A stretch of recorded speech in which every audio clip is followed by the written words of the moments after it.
What's going on, guys? Welcome back to Call of Duty Infinite Warfare on BlackTideTV. The last Infinite Warfare video for a while here on the channel. We'll be getting into some Titanfall 2 and Modern Warfare Remastered very soon, over the next few days. But in today's video, the very much anticipated, long-awaited return of Call of Duty Infinite Warfare Epic Variant Reviews. I did bring back Epic Variant Reviews maybe 2-3 months ago for a single video, which I'll link in the description down below. I wanted so badly to bring back Epic Variant Reviews, and that's kind of also when I got very busy. I got employed full-time, and I've only had very limited time to make my videos each and every day, and the Epic Variant Reviews, historically, have been the biggest videos on my channel. I've always put the most work into them. I've always tried as much as I could to do some hand testing, figure out the weapons, and of course you need to get those weapons in your inventory, get the gameplay with them. Epic Variant Reviews are a lot more work than they seem, honestly. Except for this video, because this one's going to be pretty casual, and all of the Epic Variant Reviews going forward. Because yes, there will be more Epic Variant Reviews going forward. As I said in that returning video, that last Epic Variant Review, I think it was the Karma 45 Deimos, I really wanted to bring them back. I just got really busy. I think I can manage to fit them in the schedule every so often whenever I'm playing Infinite Warfare, whenever I have Infinite Warfare videos on the channel.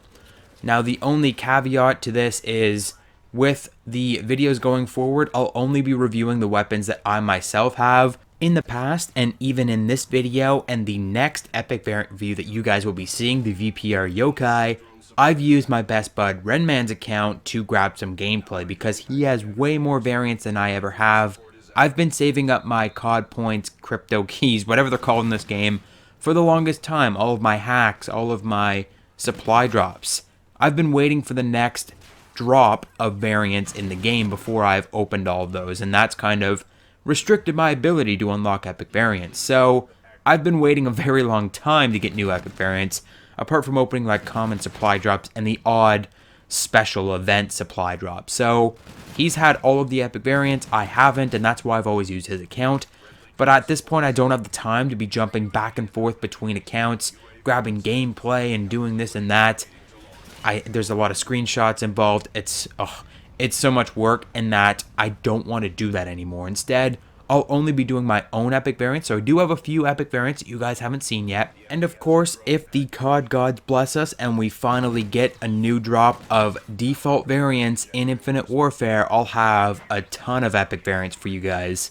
Hopefully. I mean, I've never had the best luck in Infinite Warfare when it comes to supply drops, but I think with over 150 supply drops and 26 individualized hacks, I should be getting some kind of epic weapons. But you've noticed that I'm rambling in this video, and that's because we're reviewing the NV4 FLATLINE today. Between you and me, there really isn't much that I can say that hasn't been said already when it comes to this weapon. The NV4 FLATLINE is widely considered one of the best, if not the best, epic variant weapon in general in Call of Duty Infinite Warfare. Since day one, everyone wanted this thing with a burning passion. It was number one on everyone's list. And it's not that the weapon has been nerfed by any means. In fact, this weapon hasn't been touched since day one. They've just been adding in new weapons, new variants, and they've kind of depreciated the value of the NV4 FLATLINE despite its overall impressiveness. This weapon has been unstoppable since day one, and it's still kicking to this day. If you haven't picked up the NV4 FLATLINE yet, I would heavily advise you go ahead and do that, especially if you like suppressed, stealthy gameplay, and double especially if you play hardcore game modes. You've noticed that I'm playing hardcore in today's video.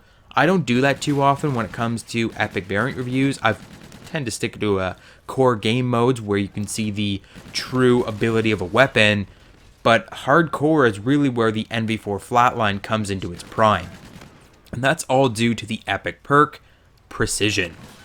Precision will give the weapon infinite damage range with a reduced fire rate. Don't worry about the reduced fire rate, it's very meager. It's almost unnoticeable. In fact, to an untrained eye, to an untrained hand, picking up this weapon, you won't even notice the difference between the standard NV4 and the NV4 FLATLINE. If you fire the two side by side, yeah, maybe, but you're not going to notice this thing just switching to it and using it. It's the same fire rate as the NV4 Chaos when aiming down sights. I'll also link my NV4 Chaos video in the description down below, and you guys can hear a little bit more about that down there. But it's a slower fire rate, yes, that's a given. But you're getting infinite damage range in return. Let me explain what that means. In Call of Duty games, a damage range will drop off. So you'll have a 4-shot damage range, a 5-shot damage range, a 6-shot. For the NV4, that's how it goes. After so much range, you're going to drop from a 4-shot to kill to a 5-shot to kill. With infinite damage range, you're never going to drop off, so it's always a 4-shot kill. Suppressor does not negatively impact your range, so you can use a suppressor with no negatives on the NV4 Flatline. 4 shots to kill in core translates to 1 shot to kill in hardcore. This is a 1-shot kill across the map in hardcore game modes, and of course, if you're using a hollow point attachment and you're getting headshots, that's a 3-shot kill in core game modes across the map. Just insane. This weapon is so good. You have the Focus Common perk as well, which is reduced idle sway while aiming down sights. That's only really good on sniper rifles, so that's why I didn't really mention it too much. But common perk aside, this weapon is amazing, it looks amazing, it feels amazing, it's still one of the best variants in the entire game. If you haven't picked it up, I would advise that you go ahead and grind for this one. That is going to conclude today's epic variant review of the NV4 Flatline. Let me know what you think in the comment section down below. Hit the like button, subscribe, follow on Twitter, support on Patreon, all that good stuff found in the description. And I'll catch you guys on the next video.